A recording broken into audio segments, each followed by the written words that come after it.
شروع کوم د الله د نومنا چې ډېر مهربانا او رحم کوونکی دی.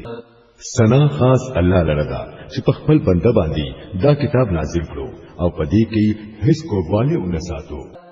ټیک ټیک صحیح خبره کوونکی کتاب د پاره د دې چې د الله د سخت عذاب نه خلک خبردار کړي او نیکمل مؤمنانو لا زیر ورکړي چې دا غوي د پاره ښه اجر دی چې هغه به پکې همیشه اوسېږي او هغه خلک ویلوي چې وایي چې الله ځان لا زوی ولې دی. د دې خبرې نه دا وې سره علم شته او نه دا وې د پلان نه کوسره وو. دا لوی خبره ده چې دا وې د خلونه اوزي هغه خالص دروغ وایي. خنو اے نبی صلی الله علیه وسلم شاید چې تبا پدې پسې د ډېر غم دلاسا خپل ځان هلاک کړي او دې پدې تعلیم باندې ایمان راوړي. حقیقت دا دی چې دا کم سيزونه پدې ځمکه باندې دي دا مونږه د دې ځمکې خایس جوړ کړي دي د پاره د دې چې دا خلک وازمیو چې څوک پکې بهتر عمل کوونکي دي. اخر به مونږه د دې ټولو سيزونو یو هوار میدان جوړو. آیا ته ګمان کوي چې غار والا او لیکل شوی تختې والا زموږ په نفو کې یو ډېر عجیب نه خوا کله چې هغه یو څو ځوانانو په غار کې پناه واغستله او ویل چې اے پروردګارا په مونږ خپل خاص رحمت وکړه او زموږ معاملې صحیح کړه نو مونږه هم په دغه غار کې د ډېرو کلونو لپاره هغه په دلاسه سره په ډوب خوب ودکړل. بیا مونږه وای د دې لپاره را پاسول چې وګورو چې دا غوي په دوو ډلو کې کومه ډله د خپل مودې ټیک شمار کوي. مونږه دا غوي اثر قصه تا تاورو. هغه یو څو ځوانانو چې په خپل رب باندې ایمان راوړی وو او مونږه ورلا په هدایت کې ترقی ورکړی و او مونږه دا غوي زړه په هغه وخت کې مضبوط کړل کله چې هغه را پاسېدل او اعلان وکړو چې زمونږ رب خو بس هغه دی چې د اسمانونو او د ځمکې رب دی. مونږه داغه پځه بلته आवाज نکوو. کومګه داسې وکړل نو بالکل بے ځای خبره به وکړو. بیا هوی په خپلو کې یو بل ته وویل دې زمونږ قوم خو د کائناتو د رب پځه بل خدای جوړ کړی دی. دا خلک داغوی په معبودیت باندې یو واضح دلیل ولې نه راوړي. اخر داغه سړي نه زیات ظالم بل څوک کې دي شي چې هغه په الله پوری دروغ تړي. اوس چې تاسو داغوی سره او داغوی د معبودانه غیر الله سره تعلق ختم کړی دی نو زئی اوس په فلانی غار کې پناه واخلئ. ستاسو رب په تاسو باندې د خپل رحمت لمن خور کړی. تاسو د کار د پاره به سامان را پیدا کړی چې هغوی بدی په غار کې لیدل نو تاسو به داسې خاریدل چې نور کله راخیږي نو داغوی د غار نه بچ بچ خې طرف ته راخیږي او چې کله پریوزي نو داغوی نه بچ بچ ګس طرف ته پریوزي او هغوی په غار کې دننه په یو فراخه ځای کې پراته دي. دا د الله د نخونه یو نخه ده. چاته چې الله هدایت وکړي نو هم هغه هدایت مندون کې دی او چې څوک الله بیلار کړي نو داغه د پاره تو څوک لار خوندون کې مددگار نشي مندلې چې هغه ته بدی قتل نو تا به ویل چې ویختي حالکه هغه ودو مونږ به هغه خی او ګس طرف ته ډډي په ډډي اړول او دا وسپې د غار په خله کې خوري څنګهلی ناسو. کتاب هغه ته سر ورکار کړو نو واپس بتري په منډه را تختې دي او دا غوي د لیدو د وجې نه با در باندې یې راتلله او هم دا رنګي په ناشنه طریقې سره موږ هغه را پاسول چې له خپلو کې د یو بل نه تاسو کړی. پاغوي کې یو تن تاسو کړو وای څومره وخت مو په دې حال کې وشو. نور ورته وویل شاید چې یو روغ ورځ یا د ورځې نه کم وخت به مو شوي وي. بیا وویل الله ته معلومه ده چې په دې حالت کې زموږ څومره وخت تیر شو. زي اوس په خپلو کې یو تن لا د سپین زرو داسې کور کړی او خاطه ولېږي او هغه دې وګوري چې د ټول نه خطا عام کمزې ملاويږي. دا هغه زین دي هغه څه د خوراک لپاره راوړي. پکار دي چې لږ په خیاطه سره کار وکړي. حسنا چې زموږ د دې زیاده ډیر کېدو نه څو خبر کړي کچري هغه مونږه اولولو نو څنګه به مکړي یا به مو په زور خپل دین ته واپس واړوي او کدا سي وشو نو مونږه به هیڅ لري فلا اونمون دي شو. په دې طریقه مونږه د خار خلق داوی په حال باندې خبر کړل د پاره د دې چې خلکو ته معلومه شي چې د الله وعده رښتینی ده او دا چې د قیامت ورځ به بهشکه راځي. لیکن لږ خیال وکړئ چې هر کله د سوچ کولو اصلي خبره دا ونو په هغه وخت کې هغه په خپلو کې په دې خبره جګړه کوله چې د دې اصحاب کهف سره دي سو کړی شي. سو خلکو ویل په دوی باندې یو دیوال جوړ کړي د دوی رب د دې په معاملې باندې عالم دی. حکم خلک چې داغه په معاملات باندې غالب وو هغه ویل مخبا په دوی باندې یو عبادت خانه جوړو. خلک بوایي چې هغه دریو او سلورم دا هغوی سپی وو او څوک به وایي چې هغوی پنځه وو او شپږم دا هغوی سپی وو دوی ټول اټکلي خبرې کوي څلور خلک وایي چې وو او اتم دا هغوی سپی وو ورته وایا چې زما رب ته ښه معلومه ده چې هغوی څومره وو ډېرو کمو خلکو ته دا هغوی صحیح تعداد معلوم دی پس ته د سرسري خبرې نه زیات د هغوی د تعداد په هکله د خلکو سره بحث مه کوه او ما د هغوی په هکله د چا نه تپوس کوه وګوره د سیس په هکله هیڅکله دا مه وایه چې زه به سباله دا کار کوم ته هیڅ نشې کولی ما سوا د هغې نه چې الله وغواړي که چېرې په هر سره دی داسې خبره د خولې نه وځي نو فوراً خپل رب یاد کړه او ووایه امید دی چې زما رب به په دې معامله کې ماته داسې خبره وښیي چې هغه به صحیحوالي ته د ټولو نه زیاته نږدې وي او هغوی په خپل ښار کې 300 کاله وخت تېر کړو او څه خلک د مودې په شمار کې 9 کاله نور هم ورزیات شوي دي تو ورته ووایه الله ته د هغوی د قیام موده ښه معلومه ده د اسمانونو او د ځمکې ټول پټ حالونه خاص هغه ته معلوم دي څنګه خدي هغه لیدونکي او اوریدونکي د ځمکې او د اسمانونو د مخلوقاتو خبر اغستونکي داغه نه سیوا بل څوک نشته او هغه په خپل حکومت کې څوک نه شریکوي اے نبی صلی الله علیه وسلم ستاسو رب د کتاب نه چې سوهي پتا باندې شوی دا هغه هو به هو واوروا هیڅوک داغه د حکومتونو د بدلولو اختیارمن نه دی او کچریتا د چا د خاطره پاغي کې رد بدل وکړو نو داغه نه با د بچ کېدو د پاره ځان له پناه ځای بیان نمومه او خپل ځړه د هغه خلکو په ملګرتیا باندې تسلی ورکړه چې هغه د خپل رب د رضا طلبګار دي او سبب یې هغه ته आवाजونه کوي او دا وی نسترګي هرگز ما اړوا آیا ته د دنیا خایس خو خوي دیو داس سړي اطاعت مکوا چې دا ظلموګه د خپل یاد نه غافل کړي دي او چې هغه د خپل نفس د خواهشاتو پیروي اختیار کړی دا او چې دا د کار بنیاد په افراط او په تفرید باندې دی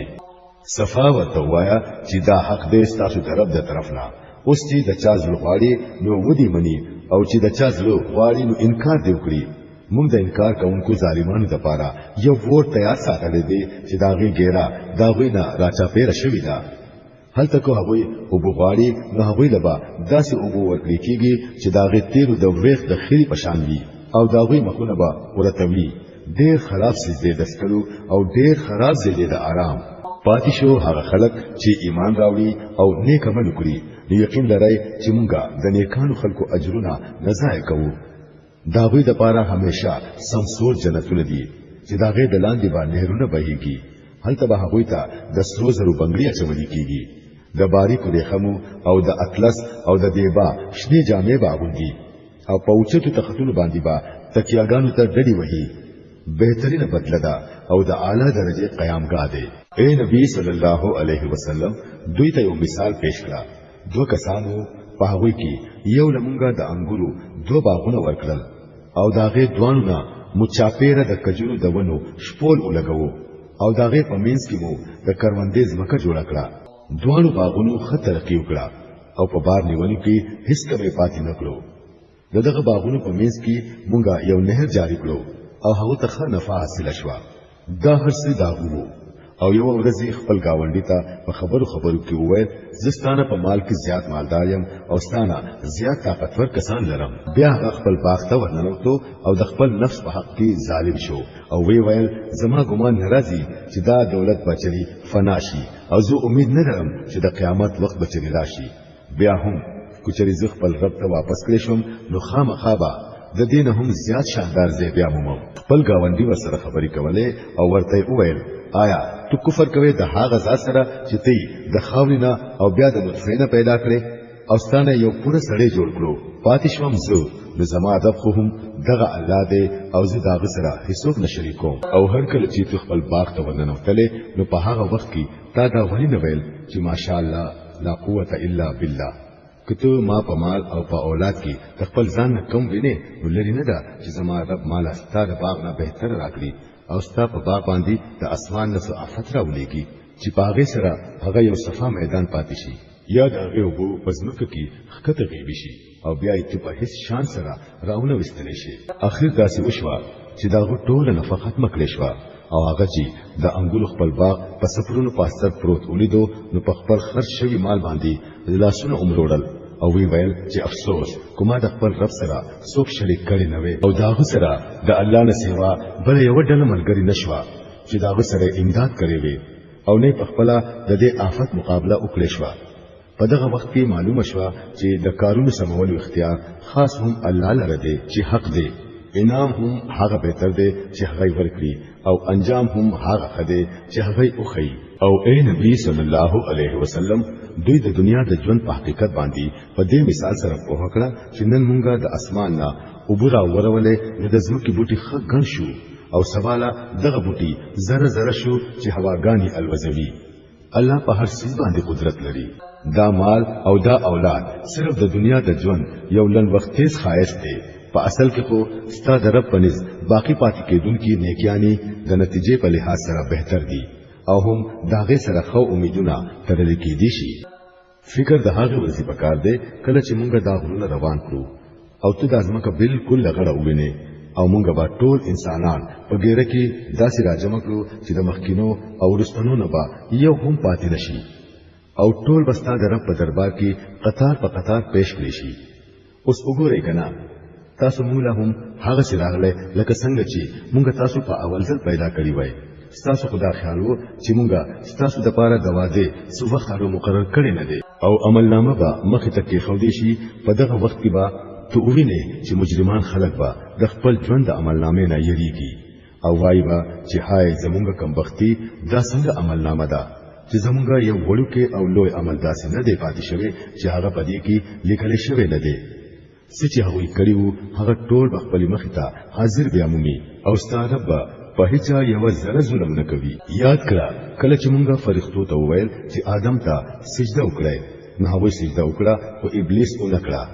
هغه د پیریانو نه وو ځکه د خپل رب د حکم منلو نه بهر شو نو آیا استاد ما پرېږدای او هغه او داغه اولاد خپل سرپرستان جوړوي حالکه هغه ستاسو دشمنان دي ډېر خراب بدل دي چې دا ظالمان خلک کوي ما د اسمانونو او د ځمکې د پیدا کېدو په وخت کې هغه نو راوختلی او نه په خپل داوی په خپل پیدایش کې ما هغه شریک کړی وو زما دا کار نه دی چې گمراه کوونکي خلک خپل مددګاران جوړ کړم بیا به څه کوي دا خلک په هغه ورځ کله چې د دوی رب دوی ته وایي چې आवाज وکړي اوس هغه هستیانو ته چې تاسو زما سره شریک ګڼلی وو دوی به هغوی ته आवाज وکړي خو هغوی به د دوی مدد لرا نشي او مونږ به د دې په منځ کې د هلاکت یو کند شریک کړو ټول مجرمان به په دغه ورځ ور ویني او په هیڅ به چې اوس به پکې ورغورځيږي او هغوی به داغه نه د بچکیدو د پاره د پناه هیڅ ځای ولمومي مونږ په دې قران کې خلق په هر طریقه په هکړل او انسان ډیر جګړه مار دی دوی ته چې کله هدایت راغې نو داغه د منلو نه او د خپل رب په حضور کې د معافی غوښتلو نه اخر څه دوی منی کړ بل هیڅ نه دی خو دوی بس د دې خبرې انتظار کوي چې د دوی سره دی هم هغه څه وشي کوم چې د تیر شو قومونو سره شوی دی یا دا چې دوی عذاب مخ ته روان ویني رسولان مونږه د دې کار نه سیوا د بل څه غرض د پاره نه لیکو بس دا چې د زیری ورکولو او د يرولو خدمت سرته ورسوي مګر د کافرانو دا حال دی چې دوی د باطل په ذریعہ د حق د ښکته کولو کوشش کوي او دوی زما د آیاتونو نه او کم خبرداري چې ورته شوی دی دا غنه ټوکه مسخره جوړه کړی دا او د هغه سړی نه زیات ظالم بل څوک دی چې هغه ته د خپل رب د آیاتونو او ربولو په ذریعہ نصيحت وکړي شي او هغه دا غنه مخ واړوي او هغه خراب انجام ترې هیر شي کم چې هغه په خپل لاسونو د خپل ځان لپاره تیار کړی دی کوم خلکو چې دا طریقه اختیار کړی دا داغوی په زړه باندې مونږه پر دې غوړولې دي چې هغه د قرآن په خبره باندې په هدو ته نه پریږدي او داغوی په غوګونو کې مونږه دړنواله پیدا کړی دی کته هغه هر څومره هدایت طرف ته راوبلې هغه به په دې حالت کې هیڅ هدایت ونه مومي ستاره ډیر معاف کونکي او رحم کونکي دی که هغه د دوی په عملونو باندې د دوی نیول غوښتلې نو ضرب پر عذاب را لګلې لیکن د دوی لپاره د واده یو وخت مقرر دی او دوی با داغه نه تختی هیڅ لار ولمومي دا عذاب وهلي کلیس تاسو مخه ته موجود دي هغه چې کله ظلم وکړو نو مونږه هغه هلاک کړل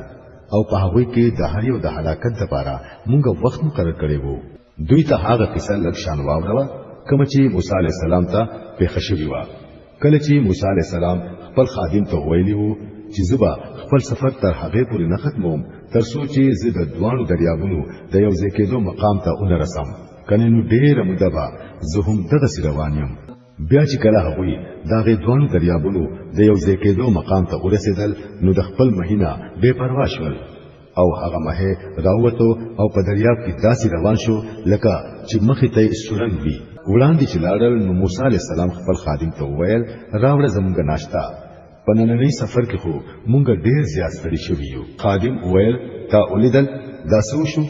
کله چې مونږ د هغه ګډ خواته حصار شوي وو په هغه وخت کې زما مهي ته خیال نه و او شیطان زه داسې بې پروا کړم چې تا ته د هغې ذکر کول زما هډو هیر شو. مهي خو په عجیبه طریقې سره راووتو او دریاب ته ورننوتو.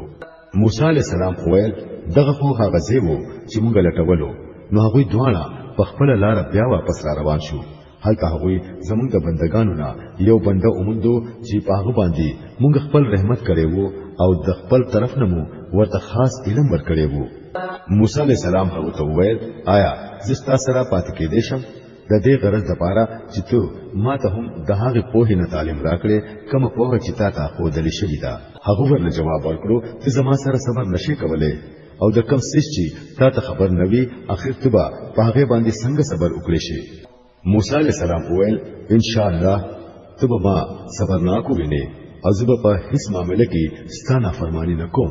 هغه وویل ښه که ته زما سره ځې نو زما نه به د څه خبرې تپوس نه کوې تر څو چې زه پخپله تا ته د هغې ذکر ونه کړم.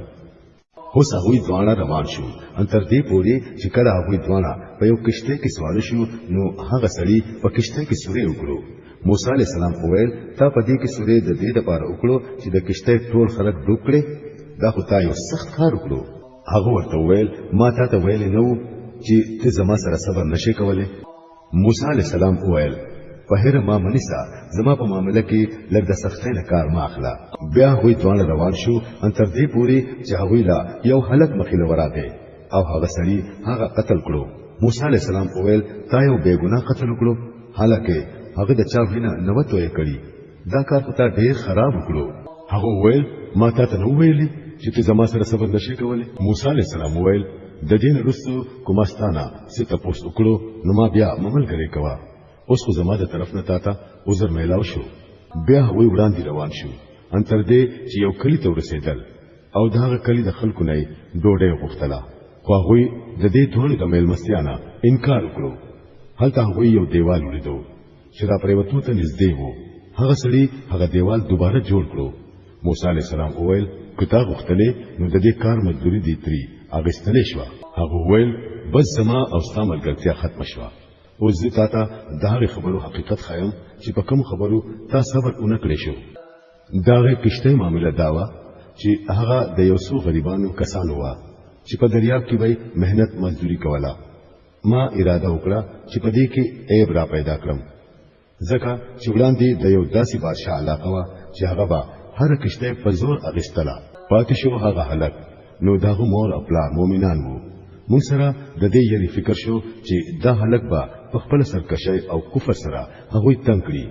ځکه موږ اراده وکړه چې د هغوی رب د دې په بدله کې هغوی له داسې اولاد ورکړي چې په اخلاقو کې هم د هغو نه بهتر وي او د صلې رحمۍ ترې هم زیات وي. او د دې دیوال معامله دا ده چې دا د دوو یتیمانانو هلکانو دی چې په دې ښار کې اوسېږي.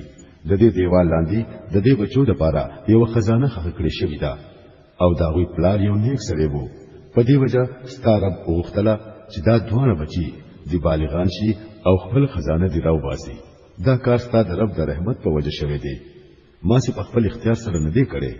دا د حقیقت د هغې خبرو چې په هغې باندې تا صبر ونه کړی شو. او ای نبی صلی الله علیه وسلم دا خلک ستا نه د ذوالقرنین په هکله تپوس کوي. دوی ته ووایه زه د هغو څه حال تاسو ته اوروم. موږ هغو له په ځمکه کې اقتدار ورکړی وو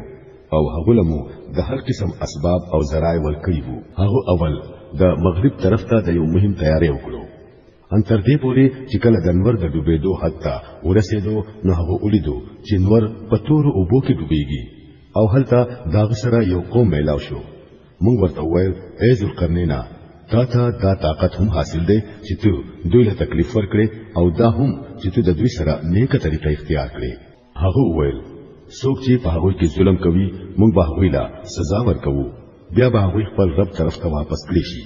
او هغه به ورلا نور زیات سخت عذاب ورکړي او څوک چې په هغه کې ایمان راوړي او نیک عمل کوي دا وی د پاره ښه جزا ده او موږ به هغه ته نرم حکمونه کوو بیا هغه د دوی مهم یعنی سفر تیاری وکړو ان تر دې پورې چې د انور د خطو حتی ورسېدو هلته هغه ولیدو چې انور په یو داسې قوم باندې راخیږي چې دا غوي د پاره د انور د بچ کېدو ذریعہ موږ نه جوړ کړی دا حالو دا غوي او د ذوالقرنین سره چې سو هغه مونږ ته معلوم وو بیا هغه د یو بل مهم تیاری وکړو ان تر دې پورې چې کله د دوه غرونو مېز ته ورسېدو نو هلته ورته یو قوم میلاو شو چې ډېر په مشکله به په خبر پوهېدل هغه خلکو وویل ای ذوالقرنینا یاجوج او ماجوج په دې ځمکه کې فساد خپروي نو آیا مونږ تعالی سید دې کار لپاره درکړو چې ته زمونږه او داوی په مېز کې یو بند جوړ کړې هغه وویل چې زما رب مال را کړی دی هغه ډیر دی تاسو بس په مهنت کولو سره زما امداد وکړئ زستاسو او داوی په مېز کې بند جوړوم مال د وسپنی صادره راوړی اخر دا چې د دوان غرونو منځنه زه هغه په ډکولو برابر کړو نو خلکو ته وویل چې اوس ور بل کړئ ان تر دې پوری چې کله دا د وسپنی دیوال بالکل د ور په شان سور شو نو هغه وویل راوړې اوسو په دې باندې ولیکل شوی تانبا چوم دا بند تاسو وو چې یاجوج ماجوج پاغه باندې ورختل هم نشو او پاغه کې سورې کول خو ورته نور هم ګران وو ذوالقرنین وویل دا زما د رب رحمت دی خو چې کله زما د رب د واده وخت راشي نو هغه به د خاور سره هوار کړی او زما د رب وعده حق ده په هغه ورځ به